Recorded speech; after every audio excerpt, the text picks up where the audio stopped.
दिल्ली में कांग्रेस नेताओं ने प्लान बी की तैयारी कर ली है और प्लान बी की तैयारियां पूरी हो चुकी है। 3 दिसंबर को नतीजों के बाद विधायकों की बाड़ाबंदी करेंगी, ये सूत्रों के हवाले से खबर आ रही है। कांग्रेस के खेमे से कर्नाटक भेजा जाएगा। कर्नाटक के एक रिसोर्ट में इन तमाम विधायकों को भेजने की तैयारी हो चुकी है। विधायकों को कर्नाटक शिफ्ट कर सकती हैं। सूत्रों के हवाले से खबर हम आपको बता रहे हैं। कर्नाटक में एक रिसोर्ट भी बुक करवा दिया गया है। तैयारियां पूरी कर ली गई है बाड़ेबंदी की। 3 दिसंबर को परिणाम आने वाले हैं, तो उसी के मद्देनजर कांग्रेस का प्लान बी तैयार हो चुका है। और कांग्रेस से ही जुड़ी हुई इस वक्त की बड़ी खबर अब आपको बता दें। एक और बड़ी खबर आ रही है। कांग्रेस ने साधा अन्य दलों के प्रत्याशियों और निर्दलियों से संपर्क। खुद सीएम अशोक गहलोत की मॉनिटरिंग में ये सारा कामकाज हो रहा है। अन्य दलों और निर्दलियों से बातचीत का दौर जारी है। बाप और कम्युनिस्ट पार्टियों से संपर्क किया जा रहा है। आपको बता दें, रोहिताश शर्मा, वीरेंद्र बेनीवाल, वाहिद चीता जैसे निर्दलियों से इस समय बातचीत की जा रही है। तो सरकार बनाने की कवायद पहले से ही शुरू हो गई है। तमाम तैयारियां और प्लान बी कांग्रेस का इस समय पुरजोर तरीके से उस पर फोकस किया जा रहा है। पूरी तैयारी कर ली गई है और अब निर्दलियों से और अन्य दलों के नेताओं से बातचीत की जा रही है। और इस खबर पर अधिक जानकारी के लिए हमारे साथ जुड़ गए हैं हमारे विशेष संवाददाता दिनेश डांगी। दिनेश, खबरें इस तरह की आ रही है कि मुख्यमंत्री अशोक गहलोत की मॉनिटरिंग में अब प्लान बी को धरातल पर उतारा जा रहा है। कम्युनिस्ट पार्टियां हो या फिर निर्दलीय हो, उनसे बातचीत की जा रही है। सरकार बनाने की जोड़तोड़ में इस समय कांग्रेस लगी दिखाई दे रही है।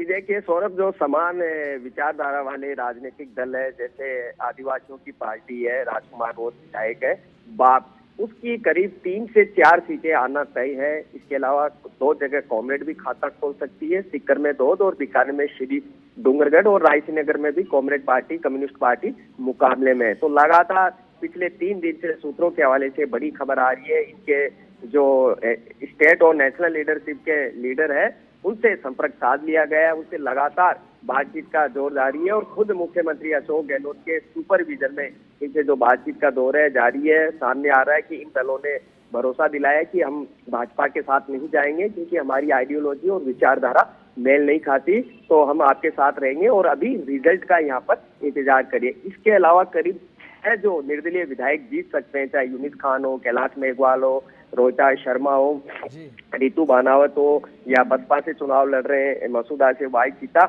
इनसे भी संपर्क यहाँ पर साधा गया है। और लगातार फोन के जरिए या उनके जो करीबी और खास भरोसेमंद लोग हैं, उन मध्यस्थों के जरिए सौरभ उनकी बातचीत यहाँ पर हो रही है। और टॉप कांग्रेस की जो लीडरशिप है, टॉप लीडर है, उनके जरिए उनसे संपर्क यहाँ पर साधा जा रहा है और अब रिजल्ट का इंतजार हो रहा है। लेकिन रिजल्ट से पहले दोनों ही दल लगातार निर्दलीय और अन्य दलों से संपर्क साध रहे, क्योंकि काफी अहम रोल उनका हो सकता है। अगर आसपास 100 के आंकड़ा छू नहीं पाते तो उससे पहले पूर्व तैयारियां यहाँ पर शुरू कर दी है। और कांग्रेस ने भी अंदर खाने निर्दलियों और अन्य दलों से बाकायदा संपर्क सौरभ शुरू कर दिया है। बहुत इस वक्त की ये बड़ी खबर है। उनसे लगातार बातचीत जारी है और निर्दलीय सीएम अशोक गहलोत ने जिस तरह पिछली बार 13 निर्दलियों को साथ लिया, जिस तरह उनके क्षेत्र में काम किया, फिर उनको टिकटें दी, तो राजनीतिक प्रेक्षक और जानकार कहते हैं कि निर्दलियों का झुकाव अगर सीएम अशोक गहलोत बनते हैं वापस, तो उनके प्रति अगर सरकार आती है, बहुमत आता है कांग्रेस, तो निर्दलियों का झुकाव अशोक गहलोत के प्रति व्यक्तिगत हो सकता है। लेकिन कांग्रेस ने कह सकते हैं कि रणनीति बनानी शुरू कर दी है। उनको चुनाव रिजल्ट से पहले क्या अपने पाले में लाया जाएगा, उनकी बाड़ेबंदी की जाएगी, अभी इस तरह की कोई जानकारी सामने नहीं आई। लेकिन इस बात पर मोहर लग चुकी है, सबसे पहले सच बेधड़क पर दे सकते हैं, अन्य दलों और निर्दलीय प्रत्याशियों से कांग्रेस ने संपर्क साध लिया है।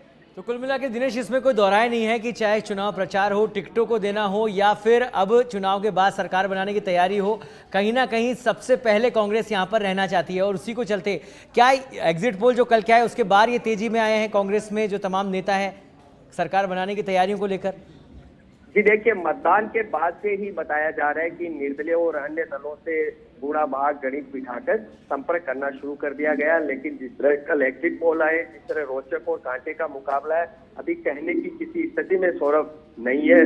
कोई एग्जिट पोल कांग्रेस को लीड दे रहा है, अधिकतर एग्जिट पोल बीजेपी को भी लीड दे रहे हैं, और जो एक रेंज बता रहे हैं तो उसको लेकर सब कंफ्यूजन में है। लेकिन करीब 17 से 20 निर्दलीय और अन्य दलों के जो प्रत्याशी है सौरभ, लग रहा है उनका जीतना यहाँ पर तय है। जी। जिसमें 4 आप पार्टी से, 2 कांग्रेस, 1 आरएलडी, 1 बसपा, इस तरह 8 निर्दलीय बहुत मजबूत है। तो ये आंकड़ा 16 होता है, तो ये तय है कि 17 के आसपास अन्य दलों के प्रत्याशी इस बार या जो अन्य दल हैं, पार्टियां हैं, वो कहीं ना कहीं हावी हो दिखाई दे रही है एग्जिट पोल आने के बाद।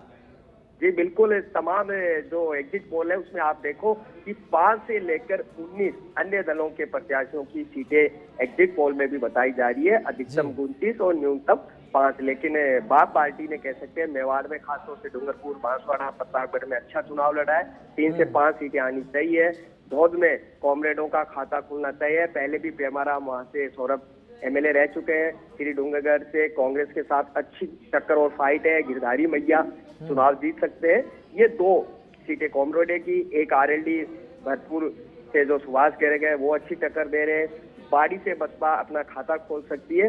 तो ये मोटे मोटे तौर पर 8 अन्य दलों के चुके। अब जैसे यूनिस खान, रितु भानावा, चंद्रभान आज्ञा, रोहिताज शर्मा और रुपेश शर्मा बूंदी से, ये कैलाश मेघवाल शाहपुरा से पूर्व स्पीकर है। ये 8 बहुत मजबूत निर्दलीय प्रत्याशी है। दोनों ही दलों को कह सकते हैं कि धूल चटाकर ये विधानसभा में पहुंच सकते हैं। तो इनसे भी दोनों दल संपर्क कर रहे हैं। अगर वसुंधरा राजे और बीजेपी भी संपर्क कर रही है और मीडिया में भी इन्होंने बयान देना शुरू कर दिया है कि दोनों दलों से हमारा संपर्क यहाँ पर साधा है। ठीक है, चलिए बहुत बहुत धन्यवाद दिनेश इस तमाम जानकारी के लिए।